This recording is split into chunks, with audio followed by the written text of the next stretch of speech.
শুভ সকাল বন্ধুরা, সবাই কেমন আছো? আশা করি সবাই খুব খুব ভালো আছো। তো চলে আসলাম নতুন আরেকটা ভিডিও নিয়ে। আর এটা হচ্ছে আমি কৃষ্ণনগর স্টেশনে নেমেছি কৃষ্ণনগর থেকে। এখন এই তো ষষ্ঠীতলা কি কোন জায়গা বলে সঠিক মনে পড়ছে না, দিদি যে কোন অ্যাড্রেস দিল। তো যাচ্ছি মৌদির বাড়িতে, আর দুরাত্রি মৌদির বাড়িতে থাকবো। তো এখন স্টেশন থেকে সোজা এতগুলো ব্যাগপত্র নিয়ে একটা টোটো ধরে চলে যাব এই কৃষ্ণনগরের ছোটো মানা বড় মা বলে। তো ওই মন্দিরের সামনেতেই নামবো। আর মৌদি এগিয়ে আসতে মানে যে রুমে এখন যে রুমটা ভাড়া নিয়ে থাকে সেই রুমে নিয়ে যাওয়ার জন্য। তো দাদা বাড়িতে নেই, দাদা গেছে মানে তার মধ্যে হচ্ছে মৌদি ওরা আজকে নতুন ফোন নিচ্ছে। ফোন নেওয়ার জন্য দাদা চলে গেছে দোকানে, আর এদিকে পুচকি আমার কোলে। তো ট্রেনে পেয়ারা নিয়েছিলাম, দেখো কৃষ্ণনগর মানে শিয়ালদা থেকে আসার সময় পেয়ারা পেয়েছিলাম, পেয়ারা নিয়েছিলাম। পেয়ারাগুলো খুব টেস্টি ছিল, তো তার জন্য আধা কিলো কিনে আবার এক্সট্রা করে নিয়ে নিয়েছি। তো ওই পুচকি পেয়ারাটা খেয়ে নিচ্ছে, আর এখানে এসে নামলাম ভাড়া টাড়া করে। শেষমেশ মৌদি আসলো এগিয়ে নিয়ে যাওয়ার জন্য। তো এখন চলে যাচ্ছে ওদের বাড়িতে। আর আমরা সকালে রওনা হয়েছি, 12টা ট্রেনে উঠেছি খড়দা থেকে শিয়ালদা, শিয়ালদা থেকে এই তো এখানে তো কৃষ্ণনগর আর কি।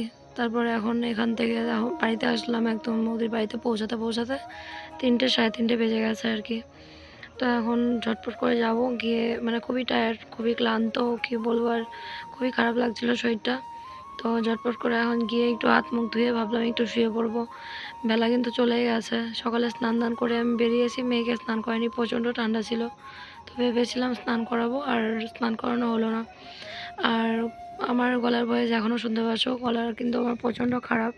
কারণ আজকে 28 তারিখ থেকে ঠান্ডা, তখন থেকে আমার প্রচণ্ড গলার আওয়াজ খারাপ ছিল। ওরকম করে কষ্ট মষ্ট করে ভয়েস দিয়ে নিচ্ছি। তো প্রচুর ভিডিওগুলো জমা হয়ে আছে, ওগুলো সব দিয়ে এখন ক্লিয়ার করতে চাই। মুখ এরকম চেহারা কে গো? জার্নি করে এসেছিস না, চকচক করছে মুখ, এত ফর্সা সুন্দরী। নিচতলা কি পুরোটাই তোমার? হয়ে হয়ে গিয়েছে নাকি? এ মা, বিশ্বজিৎ এসে শুনে বলছে চলো আমরাও যাই। কোথায়? দাদাও তো বললো না, তাহলে আমরা ওখানে নেমে যেতাম। তাহলে আমরা ওদিক দিয়ে আসতাম। হ্যাঁ, তাহলে ওদেরকে একটু ওখানে চ্যালেঞ্জে নামতে বললেই হতো। এখন এসে আমি বললাম, ও শুনে বলছে যে আলাম তোমাদের দাদা তোমাদের নেওয়ার জন্য শীতলা মন্দিরের কাছে দাঁড়িয়েছিল। এটার মধ্যে 2.5 কেজি গ্যাস ভরে দিল। ধনে পাতা চাটনি নাকি? ধনে পাতা বাটা।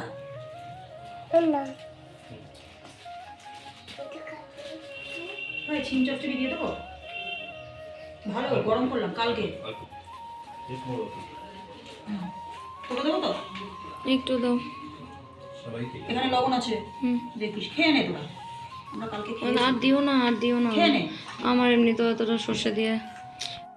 আর এখানে এসছি আমার দুটো কাজেই এসছি আমি। তো আমার কাজ হয়ে গেলে পরে আমি আমার স্বার্থেই এসছি ওদের বাড়িতে। তো এই কথাটা বললাম কারণ সত্যি কথা, আমার স্বার্থ আছে বলে আমি আসলাম দ্বিতীয়বার। তো দেখি সেটা নেক্সট ব্লগে তোমাদের শেয়ার করব। আর এখানে হচ্ছে ওই দিদিদের মানে যেই ফোনটা নিয়ে আসতে 5টা নাকি লঞ্চ করেছিল ফোন, তো 5টায় বিক্রি হয়েছে বলে ওই দোকান থেকে সেলিব্রেশন করিয়েছিল ফোনের দোকান থেকে। তো ওই কেকটা নিয়ে এসেছিলাম সবাই মিলে খাই। আর ভালো লাগবে না। আউচ! এবার নেশোকে দি। আরে আমি খাবো না। কাট কাট কাট। আমি এরকম একটা পিস খাবো, এই পিস। সে তুই খাও, এখান থেকে তুই একটা পিস নিয়ে নে, ওখান থেকে 3টে করে আমাকে একটা, বাবাকে একটা দিয়ে দে, আর মেশোকে একটা। কে হবে? আমাকে এখান থেকে আমাকে দে, আমি কায়দা করে করে দিচ্ছি। এরকম তো শুভ সন্ধ্যা, সবাই কেমন আছো? সরি, যাই হোক ভুল করে বেরিয়ে গেছে, মানে বলতে বলতে অভ্যাস হয়ে গেছে। অনেকক্ষণ রেস্ট করলাম সবাই মিলে, অনেকক্ষণ গল্প গুজব হলো, অনেক আড্ডা দিলাম। আর এদিকে না গো, আড্ডা দেয়নি, ঘুমিয়েছে। নতুন ফোন নিয়ে আসতে এনে, তো ফোনের উদ্বোধনের পার্টি চললো এতক্ষণ। মানে কেক নিয়ে এসেছিলো, মিয়ামরের কেক, তো এমনিতেও খুব ফেভারিট আর খুব ভালো ছিল কেকটা খেতে। দেখতে পেলে কেকটা খেলাম। এখন তোমাদের দাদাভাই আর এই যে জয়দা ওই তো ফোনে দুজনে কাজ করছে, কাজ করলো তখন বাবা কি কাজটা করলো ইনি আমি কথা বলি, কেলিয়ে তোমরা আছে। সবাই কেমন আছো? অনেকদিন বাদে তোমাদের সাথে দেখা চুমকির ভিডিওতে। হ্যাঁ সত্যি, সে 5 মাস 6 মাস হয়েছে বেশি হ্যাঁ। তো বলো কার কে কে চিনতে পারছো বলো, ভিডিওতে। যারা যারা দেখো একটা করে কমেন্ট করে দিও তো। আমার কথাও তাই, যে হ্যাঁ সত্যি যদি কেউ দেখে থাকো, অনেকেই বলো যে দিদিকে চেনো, সে আমার সামনে অনেকেই বলেছে। কিন্তু কমেন্ট করে না, হ্যাঁ। বুঝতে পারি না। যাই হোক, কমেন্ট করো, কমেন্ট করলে সত্যি বুঝতে পারবে বা ভালো লাগে কমেন্ট দেখলে, যে ডেইলি তার মানে ভিডিও দেখে, ব্লগ দেখে, কমেন্ট একটা উৎসাহ জাগে নতুন করে। হ্যাঁ, তো যাই হোক, সন্ধ্যাবেলা অনেক আড্ডা দেওয়া হলো।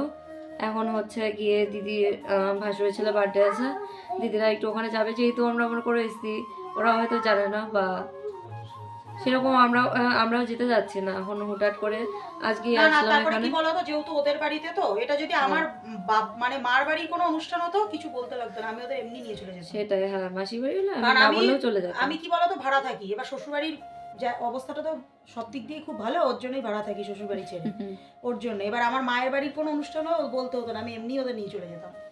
আসার, হ্যাঁ, কারণ যাই না, হোক, আমার যেতেও ইচ্ছা করছে না, কিন্তু ওবার সব মুখ হারিয়ে হয়ে থাকবে। কেন যাবো না, না যেতে হয় মনে করো। তো বললাম আমরা এমনিতে মার্কেটটা একটু ঘুরি, কৃষ্ণনগরের মার্কেট ঘুরতে থাকি। হ্যাঁ, টুকিটাকি ঘুরতে থাকি। আর দিদি ওরা আসবে, তারপরে একসাথে বাড়িতে ঢুকবো। দিদি ওরা বলেছিল বাড়িতে থাক, কিন্তু ওরাও চলে যাবে, বাড়িতে ভালো লাগবে না একা একা। না না, পুরো ভোরগা প্রচুর জায়গা। হ্যাঁ, তো একটু এই চারদিকটা দেখি। না না না, এখন আর ওদিকে যাবো না। বন্ধ হয়ে গেছে।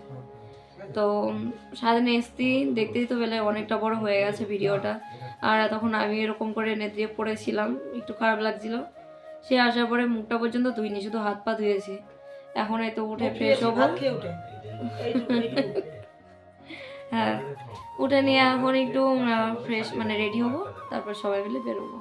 আর ভাগ্নিটা গেছে টিউশনে, ও আসবে, ও আসলেই ওকে আবার এসে টুক করে নিয়ে চলে যাবে তো। হ্যাঁ, তো আমরা তার আগে বেরিয়ে পড়বো ঝটপট করে। এখন রেডি হয়ে নিই, ফোনে চার্জ নেই, একটু ফোনে চার্জ দিই, তারপর শেয়ার করছি কত দূর কি শেয়ার করা যায়, দেখতে থাকো।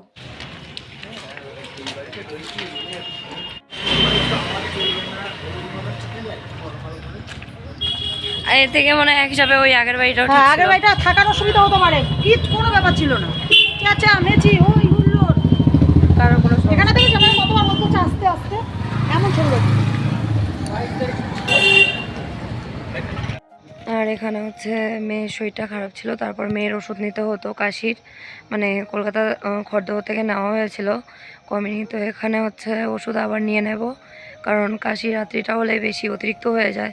তো এখন মোদি ওরা একটা গিফট নেবে, তো তার আগে আমরা এখানে চায়ের দোকান পেলাম, তো চা খেয়ে নিলাম। বাড়িতে সন্ধ্যাবেলা চা খাওয়া হয়নি, আর দিদি ওরাও চলে যাবে বলে তারা ওর মধ্যে চা করেনি। তো এখন চাটা খেয়ে দিদি গিফট নিয়ে চলে যাবে বার্থডের ওখানে, আর আমরা একটু ঘোরাঘুরি করবো, মেয়ের ওষুধপত্র নিয়ে বাড়িতে চলে আসবো আর কি। বন্ধুরা, আমরা বাজার থেকে অনেকক্ষণ আগে চলে এসেছি, দিদি ওরা আমাদের পরে এসছে।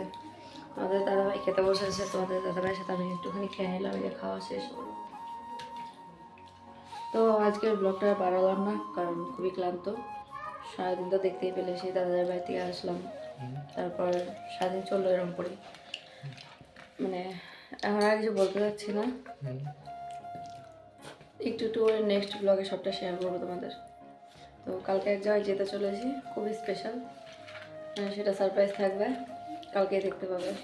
তো আজকের মতো টাটা, গুড নাইট, সবাই খুব ভালো থাকো, সুস্থ থাকো, টাটা।